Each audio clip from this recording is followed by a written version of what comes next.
BPL ಹಾಗೂ APL ration ಕಾರ್ಡ್ದಾರರಿಗೆ ಉದ್ಯೋಗ ಒಂದು ಯೂಟ್ಯೂಬ್ ಚಾನಲ್ಗೆ ಸ್ವಾಗತ. ರೇಷನ್ ಕಾರ್ಡ್ ತಿದ್ದುಪಡಿಗೆ ಮತ್ತೆ ದಿನಾಂಕವನ್ನು ಅನೌನ್ಸ್ ಮಾಡಲಾಗಿದೆ. ದಿನಾಂಕ 8/5/2026ರಿಂದ ಪ್ರಾರಂಭವಾಗಿದೆ.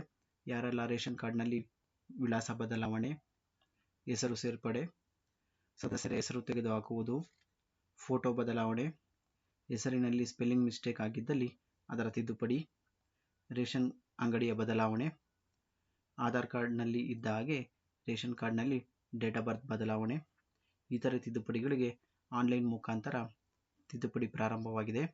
ನಿಮ್ಮ ಹತ್ತಿರದ ಬೆಂಗಳೂರು 1, ಗ್ರಾಮ 1 CSC ಸೆಂಟರ್ಗೆ ಭೇಟಿ ನೀಡಿ ಅರ್ಜಿನ ಸಲ್ಲಿಸಬಹುದಾಗಿರ್ತದೆ.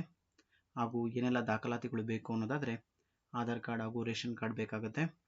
ಯಾರೆಲ್ಲ ತಿದ್ದುಪಡಿ ಮಾಡಬೇಕು ಅಂದ್ಕೊಂಡಿದ್ದೀರೋ BPL ಹಾಗೂ APL ಕಾರ್ಡ್ದಾರರು ಹಿಂದೆ ಅರ್ಜಿನ ಸಲ್ಲಿಸಿ. 1 ತಿಂಗಳ ಕಾಲ ಅವಕಾಶ ಮಾಡಿಕೊಡಲಾಗಿದೆ. ಬಾಗಲಕೋಟೆ ಹಾಗೂ ದಾವಣಗೆರೆಯಲ್ಲಿ ಎಲೆಕ್ಷನ್ ಇದ್ದ ಕಾರಣ ಸಾಕಷ್ಟು ದಿನಗಳಿಂದ ಸ್ಟಾಪ್ ಮಾಡಲಾಗಿತ್ತು. ಮತ್ತೆ BPL ಹಾಗೂ APL ರೇಷನ್ ಕಾರ್ಡ್ದಾರರಿಗೆ ತಿದ್ದುಪಡಿ ಮಾಡಲು ಮತ್ತೊಮ್ಮೆ 8/5/2026ರಿಂದ ಅವಕಾಶ ಮಾಡಿಕೊಡಲಾಗಿದೆ. ಯಾರೆಲ್ಲ ತಿದ್ದುಪಡಿ ಮಾಡಬೇಕು ಅಂದ್ಕೊಂಡಿದ್ದೀರೋ ಅವರೆಲ್ಲ ಹಿಂದೆ ಹೋಗಿ ತಮ್ಮ ಹತ್ತಿರದ ಗ್ರಾಮ 1, ಬೆಂಗಳೂರು 1 CSC ಸೆಂಟರ್ಗೆ ಭೇಟಿ ನೀಡಿ ಅರ್ಜಿನ ಸಲ್ಲಿಸಬಹುದಾಗಿರ್ತದೆ. ಅದಕ್ಕೆ ಬೇಕಾಗಿರುವಂಥ ದಾಖಲಾತಿಗಳು ಆಧಾರ್ ಕಾರ್ಡ್ ಹಾಗೂ ರೇಷನ್ ಕಾರ್ಡನ್ನು ತೆಗೆದುಕೊಂಡು ಹೋಗಬೇಕಾಗತ್ತೆ. Thank you.